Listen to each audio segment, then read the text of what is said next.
Soul Garden.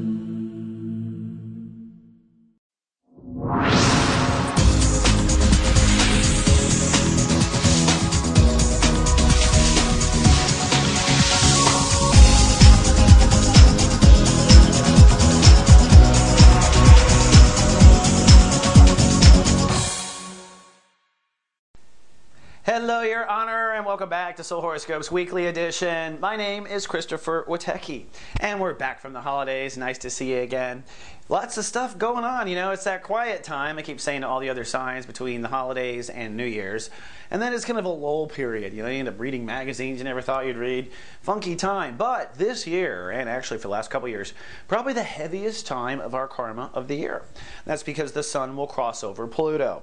And Pluto, although not a planet technically by NASA anymore, it is a big-ass piece rock out in space that's swinging right now in the Capricorn zone of space. Zone, as a 30-degree zone, generic zone. Now, that said, what does it mean? Well, typically, as we study the grand clock of the planets, every time Pluto goes in front of Capricorn, the human race makes new decisions about how they want to run themselves. You can play this out. The last time was 1763, and with Pluto and Capricorn then, we started to decide we didn't like monarchy so much, we wanted new rules, and we started moving towards the birth of democracy. So, I think something's going to happen. And if you look at society, something's got to happen. But for everyone this week on planet Earth, something needs to happen with you. It starts with you. Because we keep reality going, each of us in our sphere of influence. What is it for Librans? Well, this month, you are learning to take better care of yourself. It's just that simple. The laws and rules in which a Libra will self-pamper or not self-pamper really are not catching up with the times.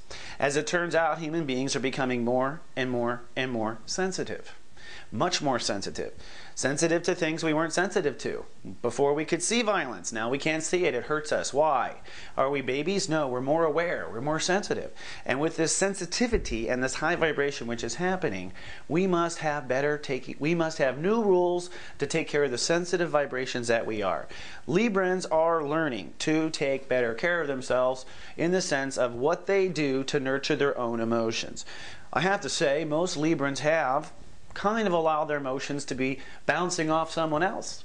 The whole idea that they were just going to own them for themselves and push themselves away from the world, really I haven't seen. Most Librans I know are kind of dialectically attached to the moment, and if they have to take care of themselves, that person in the room needs to be taken care of too.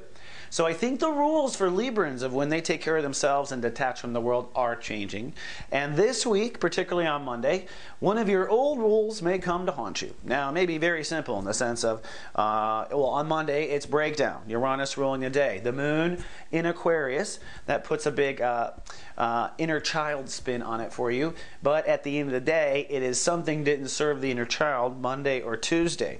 Now, the inner child probably wasn't served. Why? Well, because the rules that you have in place to take care of the delicateness of you ain't working.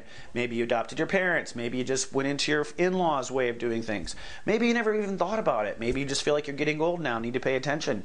But the way you self-nurture, how you address your own emotion, who you choose to live with, who you choose to be in your sacred nesting space, these are all the questions of the rules for the Librans in the next week. And it's highly likely that these rules of self-nurturing have been a big part of other problems in your life that we will talk about. So, Monday, inner child flared up. Moon in Aquarius, the inner child is online. He or she has a lot to say about it. Some sort of breakdown. Tuesday, also a heady day. Tuesday, also a day with inner child. Wednesday, things begin to ease up. Venus rules the day. That is your home planet. So fairness comes back. If your inner child felt thwarted or something, he or she might get that whatever he or she was looking for. You might find to give it to yourself. All good. At the same time, the moon shifts into Pisces, so you'll be hyper aware on Wednesday. Thursday is the Hallelujah day. Why? Well, the Sun conjuncts Pluto. This is the apex point. A heavily Neptune-ruled day.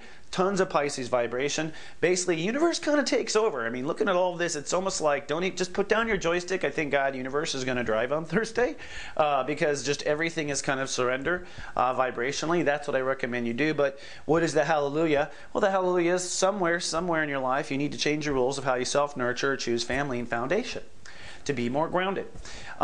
Then Come Friday, we get real strong again. By Friday, Saturn rules the day. The moon is still in Pisces, so you're hyper aware of your moment. You're hyper aware of everything in your daily life on Friday. But you're strong and you're decisive, and you can start to make some of these decisions as far as, you know what, I think I'm going to go ahead and get myself the 500 count sheets because I deserve it. Right? Hey, that's taking care of yourself. I'm a Taurus. You always got to pull out the physical for this stuff. Now, there's some other themes. On Friday, you feel strong, you make decisions. It's, hey, I'm going to take care of myself. Then Saturday, it's like you can't write this stuff.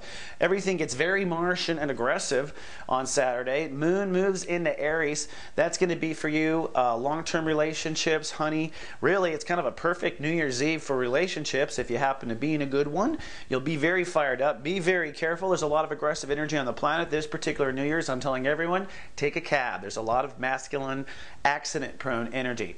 Now, the whole week, there's a couple other little, what's the word I'm looking for? Themes that I want you to keep in mind. One is Mars, okay? Mars in Virgo. I keep pressing on this. It's very important. But Mars is this backstory, all right, that's forcing you to move forward with clearing the karma, ending the old weeds, you know, basically digging yourself out of the subconscious bush.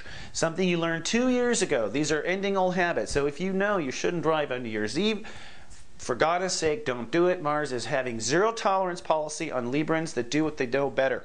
That's the way it happens. And if you know better, that's all it takes to manifest it. Because Mars wants you clear there and having a lot of faith. Second thing, Saturn in Libra. You are building a new ego. Do not forget, every time you make a decision right now, until Saturn retrogrades, you are setting precedent for Libra 2.0. And we're in the last stages of Libra 2.0. This is the rebuilding of the Libra ego, the one that's going to make sure things are fair from now on, the one that's going to make sure you feed yourself, all of that. So you want to be very conscious of that, and you want to be in tune with your inner child. That Libra ego has got to be talking to the inner child the whole time and make sure that love and joy is part of that ego construction. So be aware that you're kind of being watched. I guess the best way to look at it is imagine yourself on reality TV for 2 years. That's Saturn in the first house. Now, it's the last week of the year. I have my special. Buy a 60-minute reading. You will get a 30-minute follow-up in 2012. And who knows, if things really hit the fan, that could be very valuable. And I want to say thank you. Thank you. If you still watch SoulGarden.me, thank you very much. It's been a hard, challenging year, although we learned a lot and created a whole bunch of new product. But I'm very grateful, and I look forward to serving you in the new year. So thank you for tuning in, and have a happy new year. Until then, live, love, be.